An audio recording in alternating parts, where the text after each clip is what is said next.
Hello दोस्तों, आज संविधान की आप लोगों की चौथी क्लास है। पिछले क्लास में हमने देखा था संविधान सभा की पहली बैठक यानी 9 दिसंबर 1946 को संविधान सभा की पहली बैठक होती है, जिसमें सच्चिदानंद सिन्हा को अस्थायी अध्यक्ष बनाते हैं। और इसके 2 दिन बाद यानी 11 दिसंबर 1946 को संविधान सभा की दूसरी बैठक होती है, जिसमें डॉक्टर राजेंद्र प्रसाद को अस्थायी अध्यक्ष बनाते हैं। और इसके 2 दिन बाद यानी 13 दिसंबर 1946 को पंडित जवाहरलाल नेहरू एक उद्देश्य प्रस्ताव लेकर आते हैं, जो 22 जनवरी 1947 को आगे चलकर प्रस्तावना का आधार बनता है। इतना हम लोगों ने पिछले क्लास में देख लिया था और आज इसके आगे देखते हैं। यानी 9 दिसंबर 1946 को संविधान सभा की पहली बैठक होती है। इसमें केवल 211 लोग ही आए थे। क्यों भाई 211 लोग और कहाँ चले गए थे? 2 सीटें थे तो सीट तो 389 थी, और लोग कहाँ चले गए थे? 396 तो ब्रिटिश प्रांत के अधीन आता था और 93 जो देसी रियासत के अंतर्गत आते थे। तो और लोग कहाँ चले गए थे? अगर मान लीजिए 73 सीट यानी जो मुस्लिम लीग थी, अगर ये नहीं आए थे तो फिर भी 389 काफ़ी ज़्यादा संख्या है, और केवल 211 लोग ही आए थे। और कहाँ चले गए थे? जो देसी रियासत यानी 93 थे, ये भी नहीं आए थे। क्यों भाई, ये क्यों नहीं आए थे? असल में इनका मानना था कि अगर हम किसी संविधान सभा में अगर जाते हैं तो हम किसी बंधक के रूप में नहीं रह पाएंगे, यानी कि इनका जो प्रावधान होगा हमसे पालन नहीं हो पाएगा। और ये इसलिए नहीं आए थे क्योंकि हम बंधक में नहीं रहना चाहते हैं। और इनको लाने का काम किया था सरदार वल्लभ भाई पटेल ने, जिसकी वजह से गुजरात में स्टैचू ऑफ द यूनिटी बना है। इसी वजह से इनको लाने का काम किया था। और यानी दूसरी बैठक जब होती है 11 दिसंबर 1946 को, तो इसमें 284 लोग आए थे, जो कि लाने का काम किए थे सरदार वल्लभ भाई पटेल ने। तो चलिए आगे देखते हैं।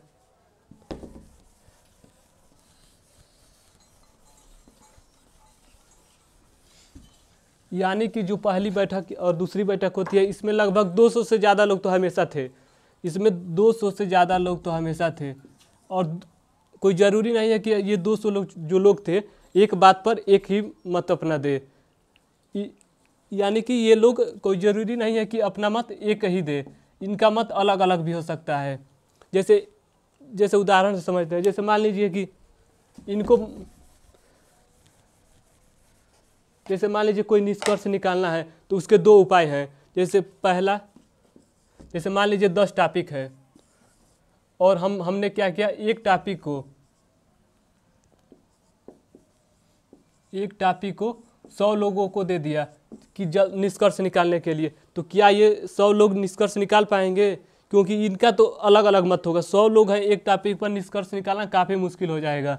इनका मत कोई अलग ही कहेगा, कोई अलग ही कहेगा, यानी कि यह निष्कर्ष निकालना काफ़ी मुश्किल हो जाएगा। और दूसरा जो उपाय है, अगर हम 100 लोग हैं और इनको 10 ग्रुप बना दें, यानी 10 ग्रुप का ग्रुप बना दें 10-10 लोगों का, तो ये मान लेते हैं 10 ग्रुप अगर हमने बना दिया और इनमें एक टॉपिक को दे दिया, तो क्या ये निष्कर्ष निकाल लेंगे? हाँ, ज़रूर निकाल लेंगे। क्योंकि 10 में से 5 तो मानेंगे, 6 तो मानेंगे। यानी कि ये काफ़ी अच्छा उपाय है निकालने के लिए। और ऐसा ही संविधान सभा ने किया, अलग अलग ग्रुप बना लिया, जिसको ही संविधान की समितियां कहा गया है। अलग अलग 10-15 ग्रुप बना दिए और इसी के माध्यम से काम होना स्टार्ट हुआ। जैसे एक को बनाया संघ समिति,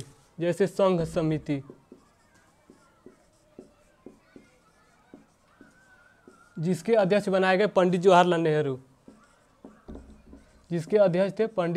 नेहरू, और एक प्रांतीय समिति, यानी कि संघ मतलब केंद्र में जो समितियां थी उसके अध्यक्ष नेहरू जी थे, और जो प्रांतीय यानी राज्य जो था उसके जो समिति के अध्यक्ष थे पटेल साहब को बनाया गया। और एक था संघ एवं अल्पसंख्यक, इसके जो अध्यक्ष बनाए गए पटेल, इसके भी अध्यक्ष पटेल को बनाया गया। यानी कि जो अलग अलग संविधान सभा थे अलग अलग समितियां के रूप में काम करना स्टार्ट कर दी। जैसे संघ समिति के अध्यक्ष पंडित नेहरू को बनाया गया, प्रांतीय समिति के अध्यक्ष पटेल को बनाया गया और संघ एवं अल्पसंख्यक के जो अध्यक्ष थे वो पटेल साहब को बनाया गया। और आगे चलकर आज़ादी के 14 दिन बाद, आज़ादी के 14 दिन बाद यानी कि 29 अगस्त 1947 को एक जो महत्वपूर्ण समिति आती है यानी प्रारूप समिति। आज़ादी के 14 दिन बाद यानी 29 अगस्त 1947 को 29 अगस्त 1947 को एक महत्वपूर्ण समितियां बनती है जो कि प्रारूप समितियां थी। प्रारूप समिति आज़ादी के 14 दिन बाद यानी 29 अगस्त 1947 को एक महत्वपूर्ण समिति बनती है जो कि प्रारूप समिति थी। इसके जो अध्यक्ष थे भीमराव अम्बेडकर थे।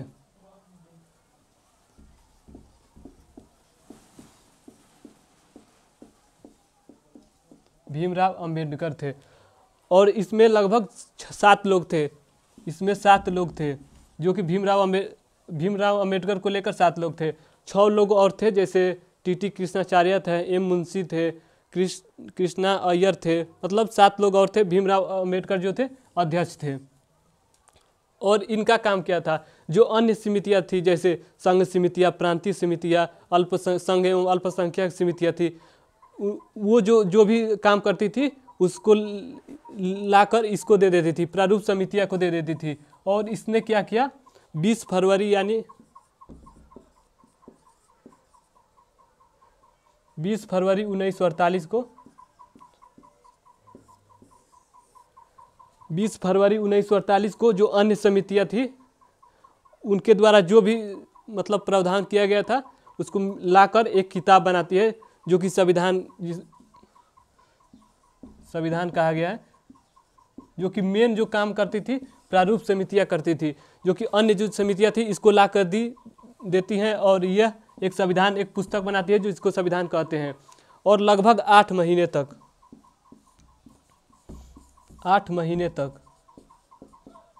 लगभग 8 महीने को यह पुस्तक को जनता के सामने रख दिया जाता है कि आप अगर कोई प्रावधान अगर कोई छूट गया है या कुछ गलत है तो आप इसका बता सकते हैं। और लगभग 7 से 8 हज़ार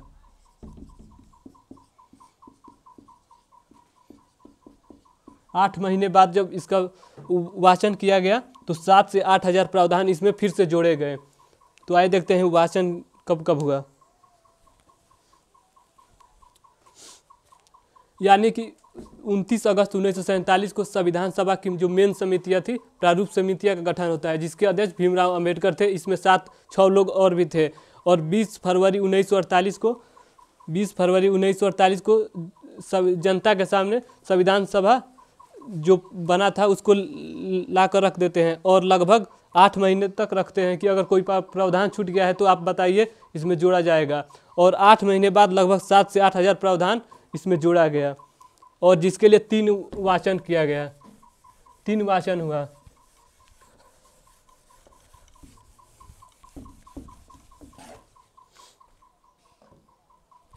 जो पहला वाचन हुआ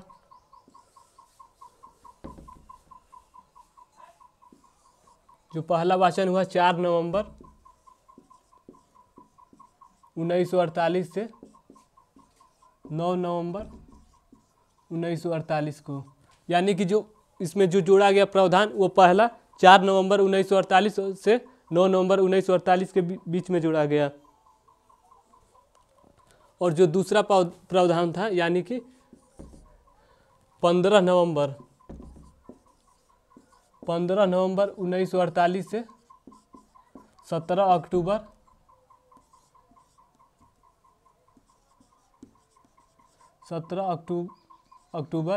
1949 तक चला, जो कि सबसे लंबा वाचन माना जाता है। यानी 15 नवंबर 1948 से 17 अक्टूबर 1949 को। और जो तीसरा वाचन होता है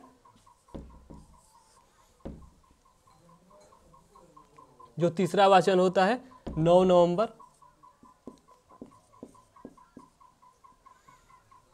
9 नवंबर 1949 से 26 नवंबर 1949 को। यानी कि जो पहला वाचन होता है 6 नवंबर 1948 से 9 नवंबर 1948 को, और दूसरा जो वाचन होता है 15 नवंबर 1948 से 17 अक्टूबर 1949 को, और जो तीसरा वाचन होता है 9 नवंबर 1949 से 26 नवंबर 1949 को। यानी कि संविधान सभा जो बनकर तैयार होता है 26 नवंबर 1949 को संविधान सभा पूरी तरह से बनकर तैयार हो जाता है। लेकिन इस दिन केवल 4 ही चीज़ लागू होता है।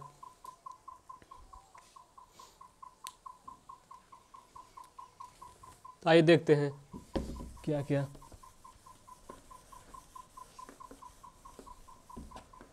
यानी कि जो तीसरा वाचन था 26 नवंबर 1949 तक चलता है, और इस दिन यानी 26 नवंबर 1949 को केवल 4 चीज़ ही जोड़ते हैं। पहला जो था नागरिकता, और दूसरा निर्वाचन, और तीसरा जो था संसद की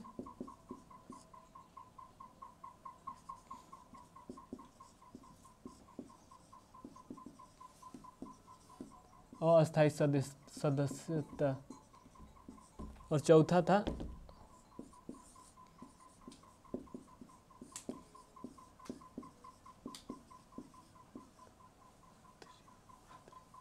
संसद की अंतरिम।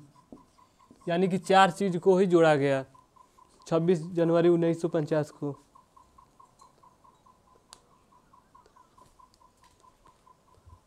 पहला नागरिकता जोड़ा गया, दूसरा निर्वाचन जोड़ा गया, और जो तीसरा था संसद की अस्थायी प्रावधान को जोड़ा गया।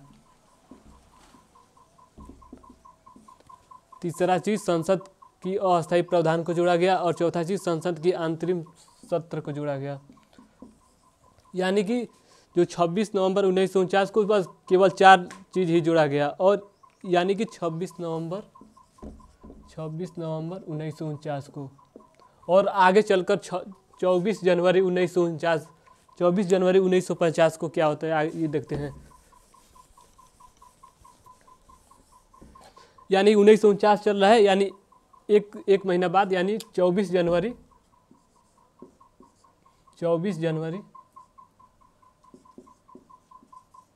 1950 को, यानी यहाँ से 49 है यहाँ 50, यानी जनवरी में यहाँ पर 24 जनवरी 1950 को 4 काम होता है। यहाँ पर 4 काम होता है। पहला जो है संविधान सभा की अंतिम बैठक होती है। यानी संविधान सभा की पहली बैठक 9 दिसंबर को हुई थी, दूसरी 11 दिसंबर को, और जो अंतिम बैठक है 24 जनवरी 1950 को होती है। जो संविधान सभा की अंतिम बैठक होती है 24 जनवरी 1950 को, और जो दूसरा काम हुआ था इसी दिन यानी कि 24 जनवरी 1950 को ही डॉक्टर राजेंद्र प्रसाद को भारत के राष्ट्रपति के रूप में बना दिया जाता है। और तीसरा काम जो हुआ था जनगण मनगण को राष्ट्रगान के रूप में स्वीकार किया गया था। यानी 24 जनवरी 1950 को राष्ट्रगान के रूप में जनगण मनगण को स्वीकार किया गया। और चौथा जो काम हुआ था राष्ट्रगीत के रूप में वंदे मातरम को स्वीकार किया गया था। यह 4 काम हुआ है इस दिन 24 जनवरी 1950 को। पहला संविधान सभा की अंतिम बैठक होती है, और दूसरा डॉक्टर राजेंद्र प्रसाद को भारत के पहले राष्ट्रपति बनाते हैं, और तीसरा जनगण मनगण स्वीकारा जाता है और राष्ट्रगीत को स्वीकारा जाता है। तो चलिए आगे देखते हैं।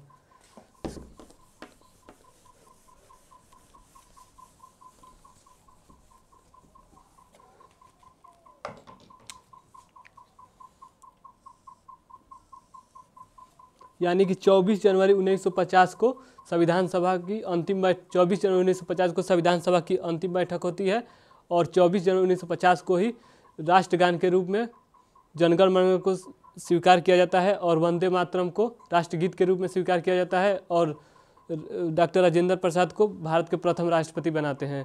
और जब संविधान यानी कि 24 जनवरी 1950 को संविधान सभा में ये 4 चीज़ें होती है। और जो संविधान सभा की जो यानी कि 26 जनवरी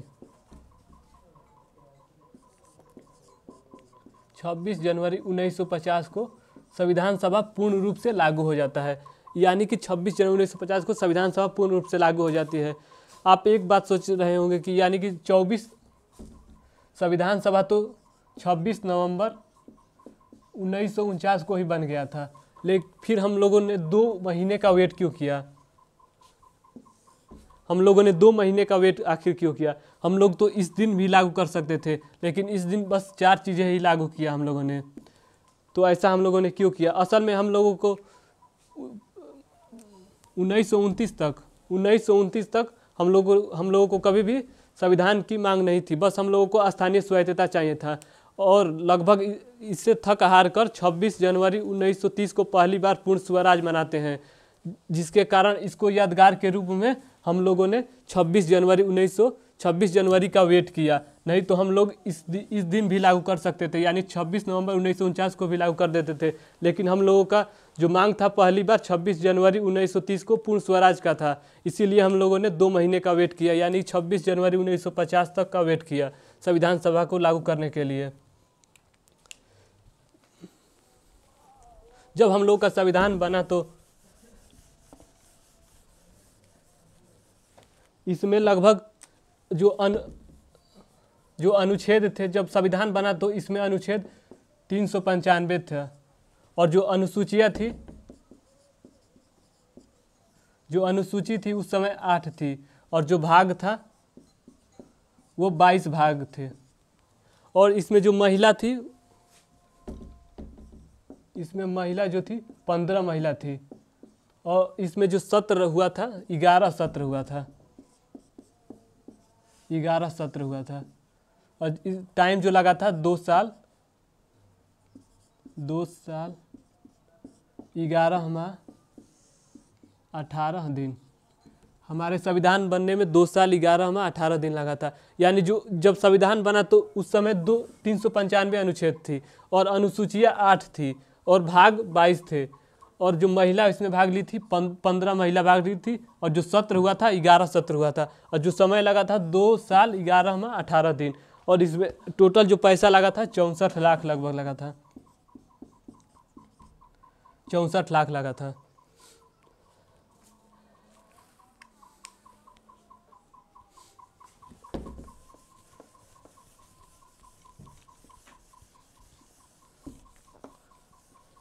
जो अलग अलग प्रांत थे उससे कितने लोग आए थे इसके बारे में देख लेते हैं।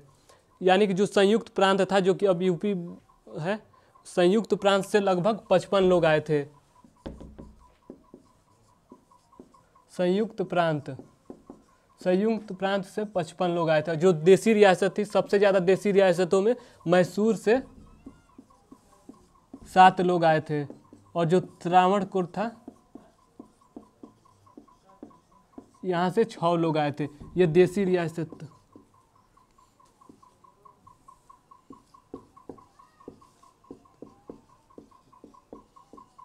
और जो बिहार था, एक बिहार से 36 लोग आए थे। यानी कि संयुक्त प्रांत से 55 लोग आए थे, और बिहार से 36 लोग आए थे। और देसी रियासत में मैसूर से सबसे ज़्यादा 7 लोग आए थे, और त्रावणकोर से 6 लोग आए थे।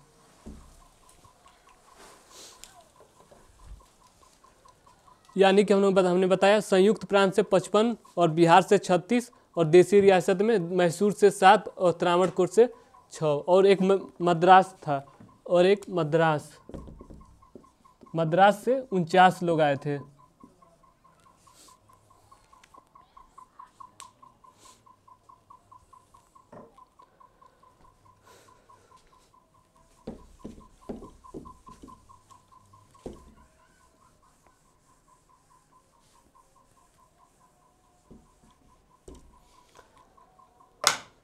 तो चलिए, बस आज के लिए इतना ही।